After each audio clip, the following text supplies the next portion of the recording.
All right, thank you for staying with us. It's time for us to move on now to the final part of the show.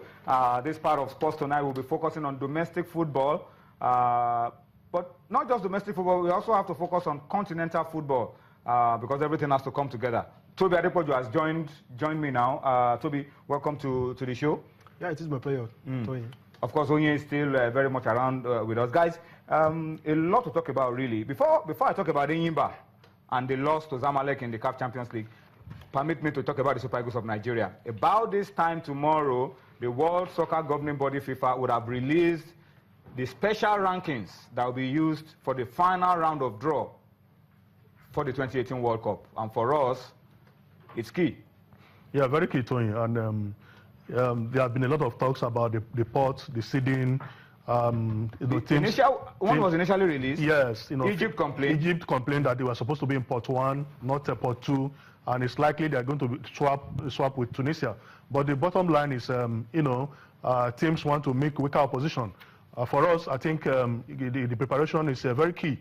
And when you talk in terms of preparation, Tony, I'm really worried. No, but the most important thing for us is, we have to pray for a good draw. You may not agree with me that we need to pray, but draw, you can be lucky with the draw. We need to have a lucky draw. Tony, while we pray for a draw, I think we need to prepare.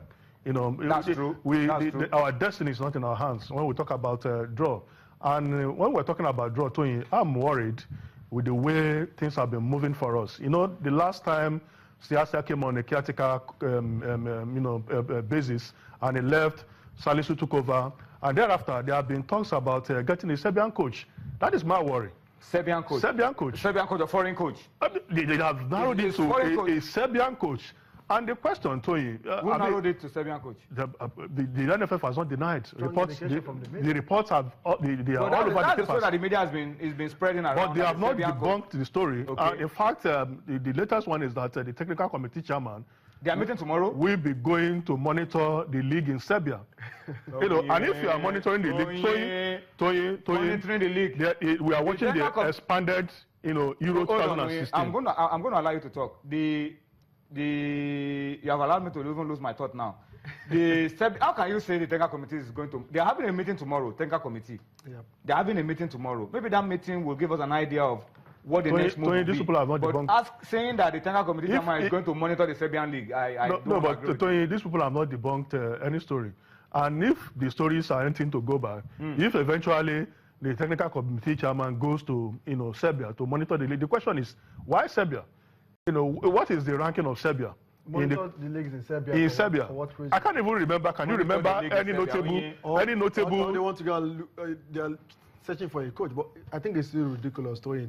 If monitor the league in Serbia, I don't want to. Tony, it's still ridiculous and unacceptable. If you are bringing a Serbian coach who might not be better than Salisu or Samson Siasia or any indigenous coach here, I mean, Serbia they can't beat an NPFL level.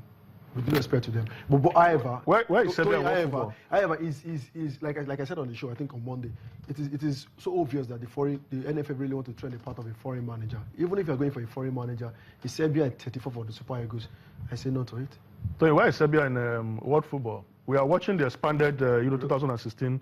Unless I have problem with my site, I've not seen Serbia. And what's the rating of their league? Of their league, then even in the coach's profile. Where are their coaches? So your own problem is any foreign coach but not Serbia? I mean, no, Tony. If the foreign coach should be better than the one we have, Salisu that's the fact. He has taken the team to 2 friendlies. And all of us attested to the fact that the players are beginning to get into their groove. Confidence is returning. There is peace that eluded the previous teams. And some young players are beginning to get into the team. A player like Musa Mohamed that all of us clamored, should fill the yawning gap in the right back. He's now the team. So why do we move forward and take steps backwards? Okay, well, I don't know. Talk to us on Twitter. Let's know what you feel. I don't know whether you agree with Onye. I don't agree with Onye saying that we are going to monitor the Serbian league. I find that very ridiculous. But tell us what you think about it, foreign or local. For me, let's get a manager that will lead the Eagles to qualifying for the World Cup. As simple as that. Toby, over the weekend wasn't good for Enyimba. Yeah, really. Against Zamalek. I don't know. It wasn't the Enyimba that we know. Yeah, really very sad. Bad pitch maybe affected their game. But the two teams played on the same pitch. A bad pitch, you can say. I listened to Paul Ebugo said, the pitch doesn't allow them to play their style of football. They want to play, down the park. I mean, it's very, very sad, very, very bitter to Nigerians, because we saw a lot of hopes and we believe so much in Enyimba to get the job done. And we honor the permutation. You need to get good result at home, then you try to, pick points on the road. And it's looking very, very tough. Sundowns won away from home in Nigeria. And there was crowd trouble in Nigeria. I mean, we lost. If Algeria is withdrawn? Yeah, 20 years. I think we discussed the permutation on the half. We talk about Sective. I think they had these issues. And this is the second time we're having such crowd issue and the stand being expelled. But we can't bank so much on that. All Enyimba needs to do is to go away from home against Sundowns and get the maximum 3 points. I mean, they are really they find themselves in a very tight situation. How Enyimba will survive this one is left to the same. But they've got quality. They've got players, Doji and the likes. Who can do it. But I mean, they just need to wake up. Okay, let's come home now. Let's talk about the league. March day 23. Let me just quickly run through for you the results. I hope that can come on your screen very quickly. Enyimba, that's it. Beat Rivers United 2-0. We'll talk about the good thing about that game later on. The good thing about FC Enyimba, we'll talk about it in a few moments from now. MFM 0-1 to Shooting Stars. They lost, and then there was a little bit of trouble. Well, not a little bit. Trouble. Interestingly, the NFF president, NFF vice president, the head of the referees, they were there, they saw the game. So it was good first-hand information for the NFF. Shooting Stars beating MFM at the Agege Stadium. Toby was also there, so we'll come back to him later. Aqua 2-0 over Academy. Abia Warriors 1-0 over Atlant. Wiki 3-1 over Pillars. Wiki are still on top of the log. Yep. Pillars ended the game with 8 men. 3 players got sent off. Warri Wolves 2-1 early this morning over Plateau United. Tornadoes 1-1 with Rangers. Good result for the Flying Antelopes in Lokoja. That's where that game was played. And of course, you can see on the log, Wiki are still setting the pace. You can see Rivers United, Rangers, Pillars, Sunshine, Aqua United, Abia, Lubi, Rangers, MFM. You can go on and on and on. I mean, that's... Antonio, the interesting part. Shooting is off the bottom 4. Bottom 4, you need to mention that. Okay, I've mentioned it. Shooting is off the bottom 4. Top scorers, 13 goals, Okiki Afolabi, Godwin Obaje, 10 goals, Tony Okpotu, 10 goals, Ismail Agaja scored a goal. He has scored a goal for his new club. Chisom Metubolam of Rangers on 9, Mustafa Ibrahim Kanemi on 9, Sosa Igbinoba also on 9. All right, so these are the marksmen. Toby, let's talk about what happened we've had a lot of stories about what happened. The MFM against the Shooting Stars. You were there, you saw the game.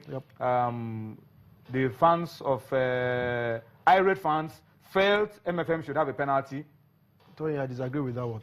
Oh, okay. MFM fans.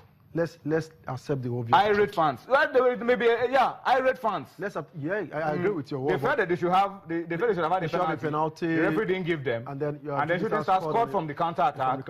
And then all hell was let loose. Very, very sad moment. Unpleasant scene in such game. We'll talk about this derby, Southwest derby. We'll talk to come with a lot. And these are some of the fans. Is it difficult to identify these guys? These are thugs. They are talks, but are MFM fans. They pay to watch MFM week in, week out. They've contributed a lot in terms of from gate fee. So there's no way you just disassociate yourself. I beg your pardon. There's no way you would deny these people at this moment. They are your fans, and you need to accept responsibility that your fans, got emotional down, and then they fail to control their emotion. But the good thing is Shooting Stars won. That's the beauty. What happened on the pitch? Shooting Stars won. Did a double against MFM, but this is very, very unpleasant scenes. What do you feel about this? Whether MFM agree that they are their fans or not, one thing is clear.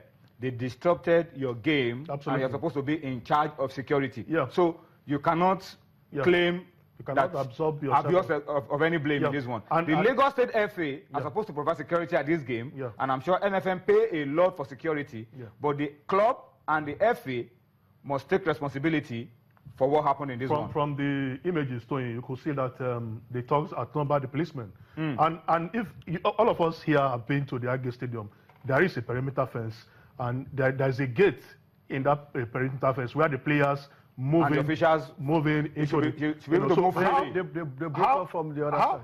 Then there's a breach of security. Yeah, clearly there's a breach of security. Clearly.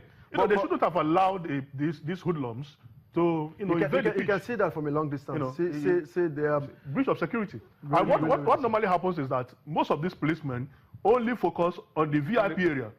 And the most crucial part of the stadium is where the popular stand, where this... how many policemen? You can hardly count 20 policemen. See, the rule says you have over 50 policemen at the stadium. The fact of the case is, the club and the Lagos State FA will have to take responsibility for what happened in this one. It was a breach of security. The management of MFM, I am told, play a key role in ensuring that law and order did not break down totally. The NFF president as well. They did a lot of good work. The NFF vice president. The referee left. They did, but safely. There was security breach, and the Lagos FA and the club hosting this game must bear responsibility for it. So we are waiting for the LMC to make a pronouncement. And then arguments about whether the referee was good or bad should be left for the LMC to decide. If the referee fell below standard, they hammer the referee. No, Tony, I think we need to say this also. The referee was incompetent. I mean, very, maybe I would say poor day for him, bad day for him.